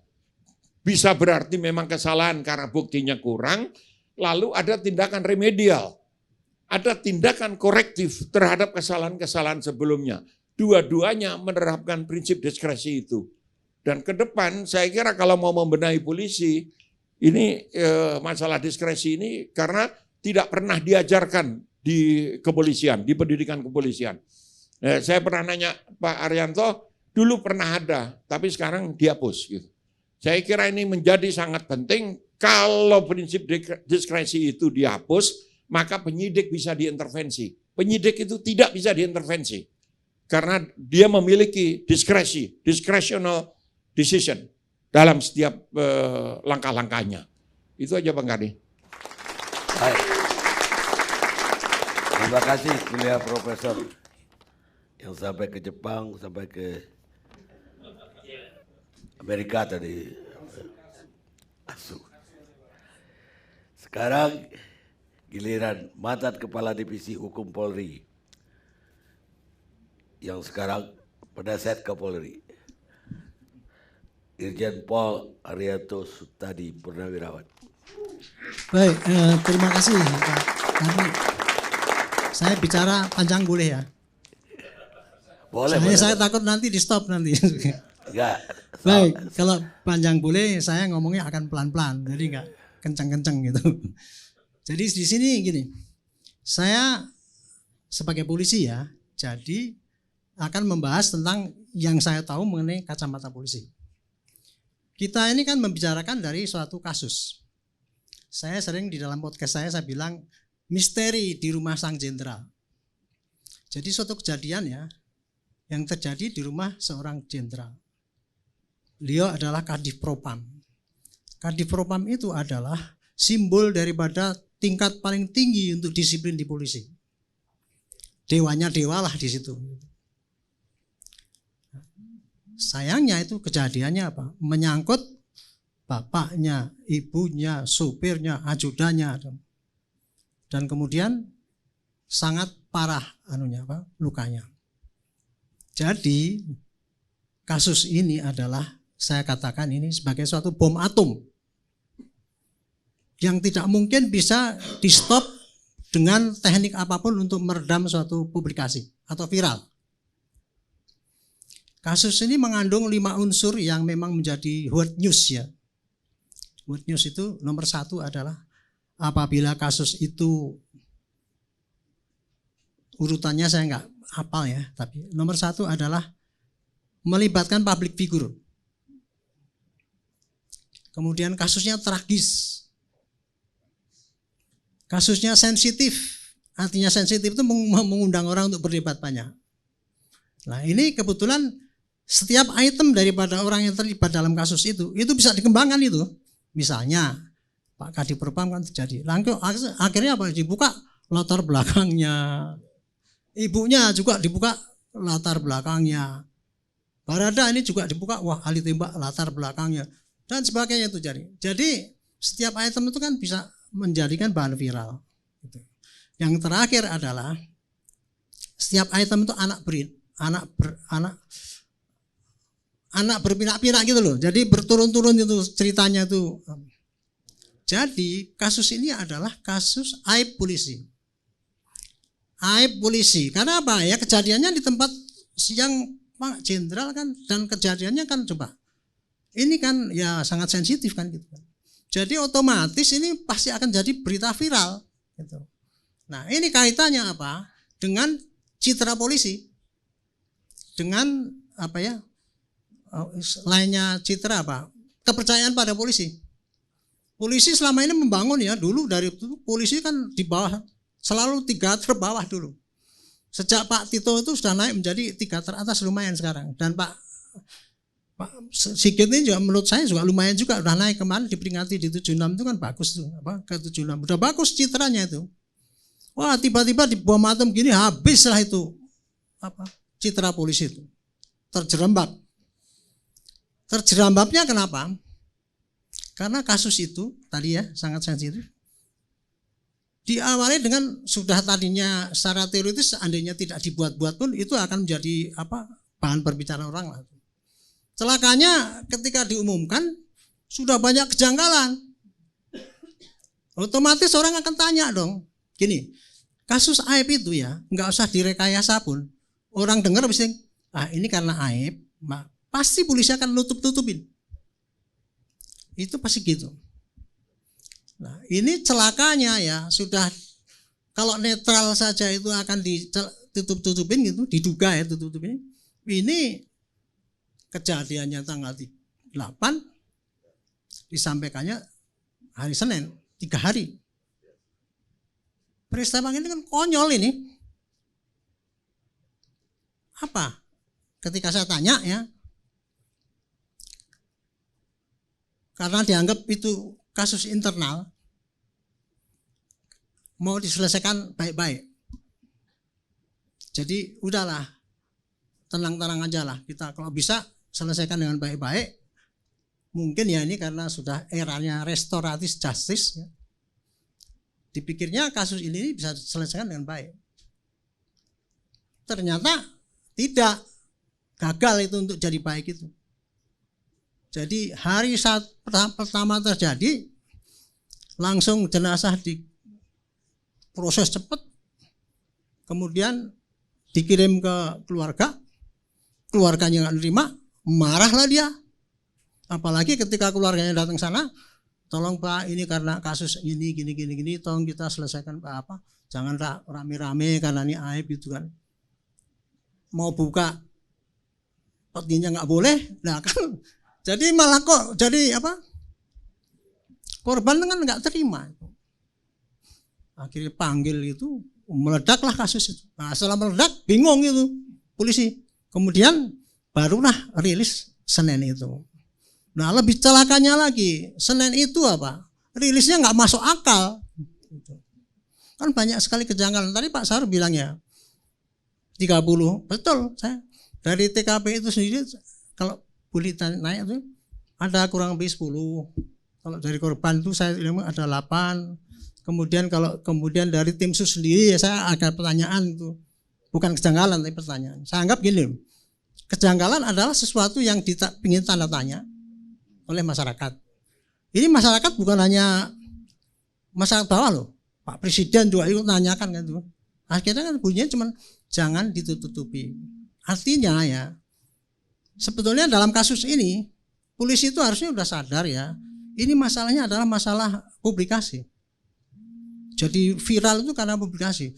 teori-teori yang mengatakan tadi, pasti saya ini dibunuh dengan direncanakan, itu kan karena analisis Bapak sendiri kan, dapat gini kemudian begini. Karena apa? Di dalam rilis yang pertama itu kan cuma dibilang terjadi tembak-nembak. Kasusnya adalah perbuatan tidak senonoh. Menodong kemudian teriak keluar, tolong dicari. Akhirnya tembak-menembak. Sayangnya kok langsung diumumkan bahwa ini karena bela diri. Itu blunder barang, sangat besar sekali kesalahannya. Sorry Pak, saya minum dia. Iya, silakan. Dia Johnson, mereka lapor ke Johnson, bukan lapor ke Johnson, lapor ke polisi, ke Baik, saya teruskan ya. Jadi kemana tadi? Sampai mana? Dibilang bela diri kan? Bela diri. Akhirnya karena banyak sekali kejanggalan-kejanggalan itu ya. Misalnya itu tadi 3 hari terlambat lah, kemudian katanya kasusnya begitu, kemudian ada bilang CCTV tidak ada. Banyak sekali lah Pak itu. Kalau saya udah bolak-balik ngomong di podcast saya itu, jadi nggak usah diulangi lah gitu. Kalau kejanggalan yang di sana di keluarga, jenazah nggak boleh dibuka. Setelah dibuka ternyata ada luka sayat gitu kan, gede. Terus kemudian rumah jenderal mosok nggak ada CCTV-nya. Ini kan dari keluarga ini. Jadi kejanggalan itu yang muncul. Kalau tadi Pak Saur bilang, saya bilang lebih 100 Pak, karena 30 poin ini Pak ya. Itu kalau saya baca podcast saya itu komentar-komentar itu Pak, ratusan Pak itu. Itu pertanyaan publik itu. Nah, seharusnya dalam kondisi kayak gini ini ya, tugas utama polisi adalah meredam bagaimana supaya itu tidak membesar. Tugasnya adalah menjawab pertanyaan-pertanyaan itu harusnya. Mesti pertanyaan. Pertanyaan yang nomor 1 adalah kenapa kasus simpel kayak gitu nggak selesai misalnya. Kedua, kenapa sudah jelas ada orang mati. Ini tukang becak loh yang ngomong ini Pak. Pak, masa ini dari podcast saya. Masa kejadian ada orang mati Pak. Yang nembak ngaku. Pistolnya ada. Lukanya jelas. Lah kok nggak ada tersangkanya? Gitu. Itu tukang becak yang tanya loh. Nah, oke. Ada juga katanya mengatakan gini, kasus kan simpel, di mana-mana Pak Susno ngomong semua, itu polsek pun bisa gitu ya. Memang Pak, ini kasus ini kalau dilihat ya dari segi teori ya, teori dari kriminal dan penyidikan, memang kasus ini simpel. Kalau yang diusut adalah kasus didapatnya mayat di TKP. Kan ini kan polisi waktu begitu ada laporan dari keluarga Bapak itu ya, bahwa dia akan ini kan mesti bikin LP kan. LP-nya kan ada 2 itu pasalnya. 1 pasalnya adalah perbuatan gitu, kemudian ditodong. Itu kan LP-nya yang bisa gitu. Nah kemudian kan polisi logikanya kan datang ke TKP kan. Datang ke TKP ternyata di situ udah ada mayat kan. Secara teoritis saya dulu dari Barada ya. Itu kalau mendatangi kayak gitu tuh kita ingat bahwa kita mesti bikin laporan polisi bahwa betul ada mayat mati di situ. Karena mayatnya itu mati tertembak kan, bukan mati mati karena masuk angin atau apa itu. Dalam hal seperti itu mestinya kita bikin laporan polisi temuan orang mati. Dan kemudian siapa yang nembak ngaku itu. Otomatis harusnya itu dibikin laporan polisi model A namanya. Nah di dalam laporan kalau itu Pak sejak tanggal 8 itu Pak ditetapkan dengan pakai laporan polisi model A, itu langsung Barada itu ya langsung bisa dibawa ke kantor karena apa? Bukti awal 2 sudah cukup. Kan apa coba? Kurang apa? Orang mati ada, pistolnya ada, yang ngaku ada, saksinya ada. Mestinya itu kalau kasus itu Pak ditangani 1 minggu selesai itu Pak. Dan kemudian 1 bulan bisa diberkas gitu. Kurang lebih ya kalau dengan administrasi bolak-balik itu. Itulah yang dibilang itu kasus itu simpel Pak. Masalahnya adalah waktu itu enggak dibikin laporan model A. Sehingga akhirnya apa? Ya yang cuman fokus pada yang kalau untuk membuktikan yang tadi itu perbuatan tidak senonoh kemudian menodong kan butuh saksi kan. Di situ saksinya udah mati. CCTV mati. ini masih butuh lama kan gitu. Makanya jadi susah. Nah kemudian masalah yang jadi blunder lagi adalah pengolahan TKP yang pertama kali. Itu diduga tidak profesional. Nah makanya yang ini yang diumumkan itu kemarin Pak Kapolri tadi ya. Yang 25 itu adalah, itu menurut hemat saya, perkiraan saya Pak, itu bukan sekongkel sama-sama bunuh ini, bukan. Itu karena salah pengolahan TKP itu. Contohnya dulu Kapolres kan dibilang dulu kan nggak pakai polis lain kan gitu ya. Itu terus kemudian ada lagi CCTV hilang CCTV ini karena diduga ada anggota polisi itu yang ngambil TV itu.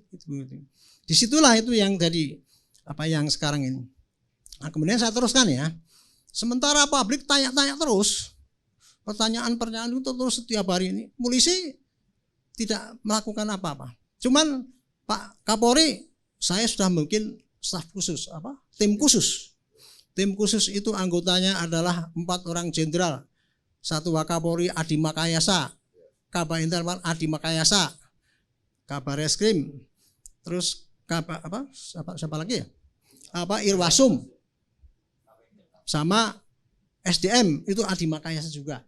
Seperti saya juga Adi Makayasa juga dulu itu. Jadi itulah andalan katanya gitu kan.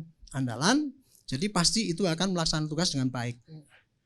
Nah sebetulnya tugas tim khusus itu adalah nomor 1 adalah mengkoreksi apakah yang kemarin itu benar apa enggak. Proses yang kemarin itu tugas yang pertama.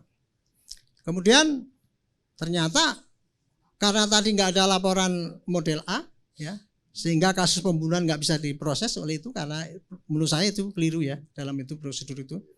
Nah, kemudian dari pihak korban lapor kan, ada laporan baru kan gitu. Jadi ketika kasus itu terjadi ditangani oleh Polres kemudian diambil alih oleh Metro lah kira-kira gitu. Dengan pemeriksaan di TKP yang pertama kali itu dengan modal laporan polisi itu tadi, laporan polisi yang pelecehan sama itu tok itu aja. Belum sampai pada laporan pembunuhan itu karena nggak ada dasar laporan itu gitu. Itu yang ditangani oleh Polda Metro kan.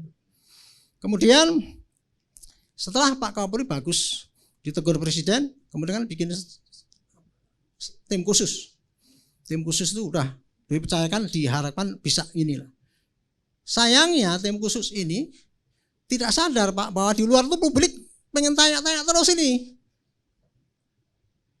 Tidak menjawab pertanyaan itu satu pun kan tidak ada. Padahal sudah terjadi kekeliruan dulu pertama kali itu ya Pak. Pertama kali rilis itu. Itu kalau yang profesional mesti ngomongnya gini, terjadi ini tembak beda gini, kita sudah memeriksa sekian saksi, sekian tersangka, maka kita berkesimpulan bahwa ini adalah kasusnya seperti ini dan ini meninggal karena ini menembak karena bela diri. Kira-kira kalau gitu agak mending ya. Intinya bahwa polisi sudah melaksanakan tugas banyak dan sudah laporan itu. Itu kan enggak. Akhirnya apa? Tim khusus pun gitu. Tidak mau memberikan bagaimana perkembangan penanganan kasusnya itu. Contoh kalau ketika bom Bali ya dulu itu. Bikin desk gitu, tiap hari kan lapor. Hari ini mayat mati segini, hari ini. Itu kalau kasus gede mestinya kayak gitu, Pak. Tapi kan itu tidak dikerjakan gitu kan. Sehingga publik makin dendam gitu, makin ini. Saya katakan itu kemarin itu sudah pada titik nadir, Pak. Telat pasti akan protesnya besar. Kan akhirnya kan Pak Kapolri dituntut di demo itu di Medan suruh lengser segala gitu kan gitu. Untunglah kemarin itu tadi malam atau semalam ya. Semalam Baradae itu jadi tersangka. Saya sebut itu kado untuk podcast saya, Pak. Saya tunggu-tunggu ini selama ini, Pak, gitu Pak itu. Betul, ini kado betul. Saya lebih terperanjat lagi tadi Pak Kapolri mengumumkan akan tindak terus termasuk yang itu 25 orang itu tadi. Wah, hebat ini berarti. Karena tadinya kita kan ragu ya, ini polisi mau cepet-cepet jawab gitu loh. Oke, saya kira jadi intinya begitu, Pak. Ini kasus ini besar sekali ya. Diawali dengan kejanggalan sehingga menambah curiga yang banyak. Betul. Dan kemudian ya kecurigaan besar sekali. Terutama nomor 1 kecurigaan itu tadi. Mosok sesimpel itu sih.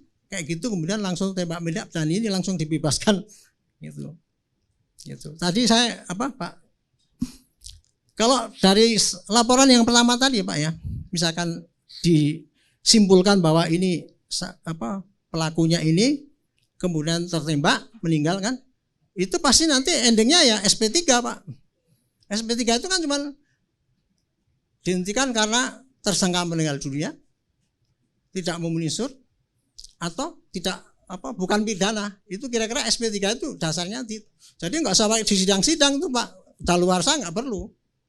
Kalau untuk desainnya itu tadi ya, dilaporkan pelecehan ataupun penodongan, tapi akhirnya dia ketembak oleh Barada itu, tersangkanya mati.